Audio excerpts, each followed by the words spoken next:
क्या देश के चुनावी तंत्र पर लगाए गए राहुल गांधी के आरोप हैं सच? पोलिंग बूथ में किसी ने वोट नहीं किया, ये असंभव था, ये हो ही नहीं सकता। उसके बाद छत्तीसगढ़ और मध्य प्रदेश के रिजल्ट। कौन से सबूत है राहुल गांधी के पास? क्या देश के चुनावी तंत्र पर लगाए गए राहुल गांधी के आरोप हैं सच? क्या सच में भारत में होती है वोट चोरी? कौन से सबूत है राहुल गांधी के पास? नमस्कार, आप देख रहे हैं एनबीसी भारत और आपके साथ मैं हूं आरती थुनाग। कांग्रेस नेता और लोकसभा में प्रतिपक्ष के नेता राहुल गांधी ने भारत की चुनावी प्रक्रिया पर गंभीर आरोप लगाए हैं। राहुल गांधी ने एक प्रेस कॉन्फ्रेंस की जिसमें कांग्रेस पार्टी की तरफ से फेक वोटर्स की पहचान के लिए कराई गई उनकी जांच की डिटेल मीडिया के सामने उन्होंने रखी। सुनिए खुद राहुल गांधी के इस वीडियो में। नमस्कार, मैं राजनीतिक परिवार में पैदा हुआ। जब मैं छोटा सा था 1980 में प्रियंका और मैं घर में लेई बनाते थे, रात को निकलकर पोस्टर चिपकाते थे। चुनाव समझता हूं, 20 साल से मैं स्वयं चुनाव लड़ रहा हूं। पोलिंग कैसे होती है, पोलिंग बूथ कैसे मैनेज किया जाता है, वोटर लिस्ट, फॉर्म 17, ये सब मैं गहराई से समझता हूं। कुछ समय पहले हमें दाल में काला लगा। चुनाव के नतीजे आते थे, मूड एक तरीके का होता था, रिजल्ट दूसरे तरीके का। मुझे याद है उत्तराखंड में हम चुनाव हारे। बाद में मैंने कैंडिडेट से पूछा कि जहां रोड शो हुआ था वहां जाके देखिए हमें कितने वोट मिले। हजारों लोग आए थे, पोलिंग बूथ में किसी ने वोट नहीं किया। ये असंभव था, ये हो ही नहीं सकता। उसके बाद छत्तीसगढ़ और मध्य प्रदेश के रिजल्ट, हमें लगा कुछ ना कुछ गलत हो रहा है। 2018 में मध्य प्रदेश में चुनाव होता है, हम जीतते हैं, हमारी सरकार चोरी हुई थी। 2023 में चुनाव होता है, मैंने अपने आंखों से भारत जोड़ो यात्रा में देखा, भयंकर एंटी इनकम्बेंसी, और हमें 65 सीट मिलते हैं। इम्पॉसिबल, हो ही नहीं सकता। और फिर महाराष्ट्र में पहली बार हमें सबूत मिला। विधानसभा और लोकसभा के बीच में जादू से नए वोटर आते हैं, और जहां भी इन नए वोटर्स ने वोट किया वहां वोट बीजेपी को गया। महाराष्ट्र चुनाव के बाद जब हमें डाउट हुआ, हमारे गठबंधन के सारे नेताओं ने प्रेस कॉन्फ्रेंस किए और हमने इलेक्शन कमीशन से कहा कि आप हमें वोटर लिस्ट दीजिए, वीडियो रिकॉर्डिंग दीजिए। इलेक्शन कमीशन ने मना किया, ना उन्होंने हमें वोटर लिस्ट दी और ना उन्होंने वीडियो रिकॉर्डिंग दी। राहुल गांधी का ये कहना है कि वोट संविधान की नींव है, लेकिन क्या सही लोगों को वोट देने का अधिकार हासिल है या फिर फर्जी मतदाताओं को लिस्ट में जोड़ा गया है? राहुल गांधी ने कहा कि एक व्यक्ति एक वोट के सिद्धांत की सुरक्षा ही सवालों के घेरे में है। उनका तर्क है कि मतदाता सूचियों में हेरफेर हो रहा है और गलत लोग वोट कर रहे हैं। डाउट हुआ, क्यों नहीं दे रहे, क्या कारण है?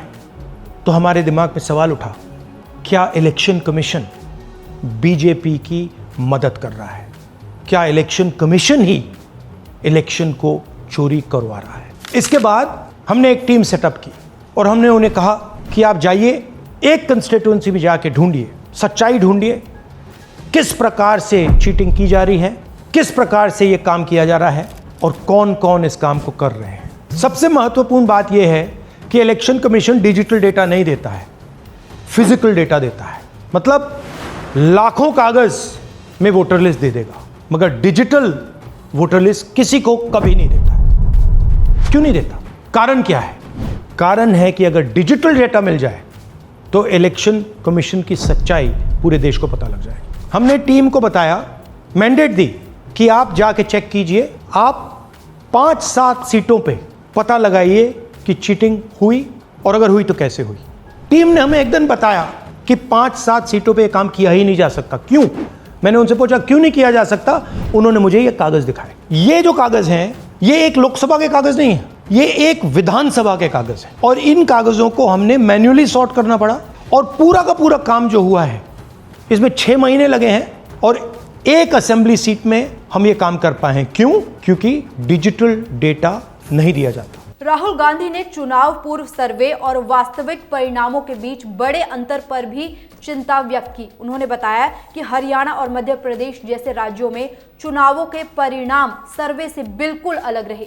उनके अनुसार भाजपा लगातार एंटी इनकम्बेंसी से अछूती रही है, जो कि एक लोकतांत्रिक ढांचे में असामान्य है। अगर इलेक्शन कमीशन ने हमें डिजिटल डेटा दिया होता तो हम ये कार्रवाई पूरे देश में, हर लोकसभा में, हर विधानसभा में 15 मिनट में करके दिखा देते। हमारे पास अनलिमिटेड रिसोर्सेज नहीं है, इसलिए हमने ये रिसर्च सिर्फ एक लोकसभा में, एक विधानसभा सीट में की। मगर मुझ में अब पूरा भरोसा है कि ऐसी 100 से ज्यादा सीटें हैं हिंदुस्तान में। जो यहां हुआ है उन सीटों में भी हुआ है। और याद रखिए, अगर बीजेपी को 10-15 सीटें कम आती तो आज नरेंद्र मोदी प्रधानमंत्री नहीं होते, इंडिया गठबंधन की सरकार होती।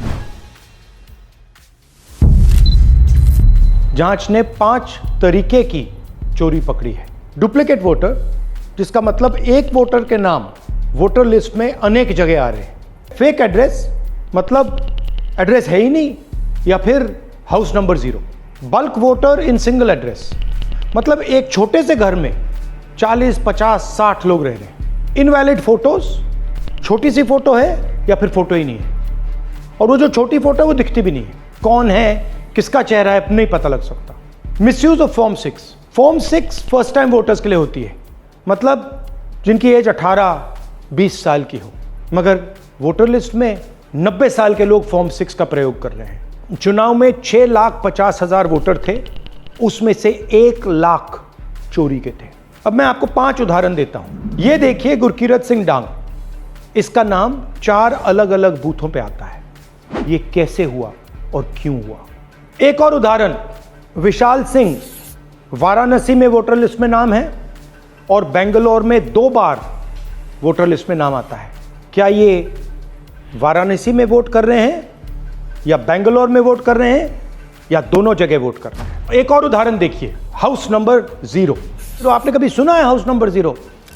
हमने तो नहीं सुना था, मगर बेंगलोर में हजारों हाउस नंबर 0 हैं वोटर लिस्ट पे। हाउस नंबर 35 की कहानी सुनिए। छोटा सा घर है, ज्यादा से ज्यादा 4 लोग रह सकते हैं, मगर इस 35 में 80 लोग वोटर लिस्ट में रजिस्टर्ड है। ये ईआरओ ने कैसे अप्रूव किया, क्यों अप्रूव किया, पता लगाना है। अच्छा, अब ये देखिए वोटर लिस्ट, इनकी फोटो देखिए, या फोटो है ही नहीं या फिर छोटी छोटी फोटो है तो दिख नहीं सकती। इन वोटर आईडीज पे वोट दिया गया है। अब मैं आपको बताता हूं शकुन रानी की कहानी। फर्स्ट टाइम वोटर बनी है, 70 साल की आयु है। एक बार फॉर्म 6 का प्रयोग किया और उसके कुछ ही महीने बाद दूसरी बार फॉर्म 6 का प्रयोग होता है। 2 बार इनका नाम वोटर लिस्ट में आता है और फर्स्ट टाइम वोटर की लिस्ट में आता है। ये फर्स्ट टाइम वोटर हो ही नहीं सकती। तो क्या शकुन रानी जी ने वोट किया या किसी और ने शकुन रानी जी के लिए वोट किया? ये ही छुपाने के लिए सीसीटीवी का डेटा हमें नहीं दिया जा रहा है। और ये शकुन रानी जी अकेली नहीं है, ऐसे हजारों लोग हैं जिन्होंने फॉर्म 6 का प्रयोग करके 2-3 बार वोटर लिस्ट में नाम डाला है। हमने पहले इलेक्शन कमीशन से इलेक्ट्रॉनिक वोटर लिस्ट मांगी थी, सीसीटीवी फुटेज मांगी थी। उन्होंने अपना काम नहीं किया, हमें नहीं दिया। फिर हमने अपना इन्वेस्टिगेशन कराया, आरटीआई भरे और हमारे पास डेटा आया। भाई और बहनों, सच्चाई यह है कि हिंदुस्तान में इलेक्शन कमीशन और बीजेपी मिलकर इलेक्शन चोरी कर रहे हैं। ये पूरा का पूरा सबूत ब्लैक एंड व्हाइट में आज हमने आपको दिया है। इलेक्शन कमीशन जानता है कि हमने उनकी चोरी पकड़ ली है, इसीलिए एसआईआर आया है। ये एसआईआर जो है इंस्टीट्यूशनलाइज चोरी है। इलेक्शन कमीशन खुलकर बिना डरे बीजेपी के साथ मिलकर चोरी कर रहा है। और ये जो एसआईआर है, इसका लक्ष्य गरीबों का जो हक है, उनका वोट जो है, उनसे चोरी करने का है। मैं आपको एक और बात बताना चाहता हूं। इस पूरी इन्वेस्टिगेशन में हमने वोटर एडिशन को देखा है, मगर जितना एडिशन होता है शायद उससे ज्यादा डिलीशन होता है, सब्ट्रैक्शन होता है। तो ये सिर्फ एक मेन तरीका हमने पकड़ा है, दूसरे तरीके पे हमने इन्वेस्टिगेशन की ही नहीं है अभी। मैं इलेक्शन कमीशन और इलेक्शन के ऑफिसर्स को साफ कह रहा हूं, आप जो कर रहे हो गलत कर रहे हो, ये ट्रीजन है, देश के खिलाफ है। ये मत भूलिए, टाइम आएगा हम आपको पकड़ेंगे, बचने वाले नहीं हो। It is critical that we expose voter चोरी।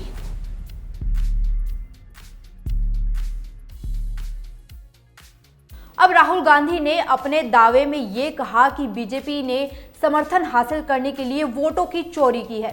साफ तौर पर वोटों की चोरी हुई है देश में। इस पर चुनाव आयोग ने जवाब देते हुए राहुल गांधी से कहा कि वो अपने वोट चोरी के दावे के समर्थन में एक डिक्लेरेशन दे, साथ ही उन मतदाताओं के नाम भी भेजे जिन्हें गलत तरीके से वोटर लिस्ट में जोड़ा गया है, ताकि इस केस में जरूरी कार्यवाही शुरू की जा सके। अब राहुल गांधी के चुनाव आयोग पर लगाए गए इन आरोपों के बाद राजनीतिक माहौल बेहद गर्मा गया है। फिलहाल इस खबर में इतना ही। देश और दुनिया की तमाम खबरों के लिए देखते रहिए NBC भारत। नमस्कार।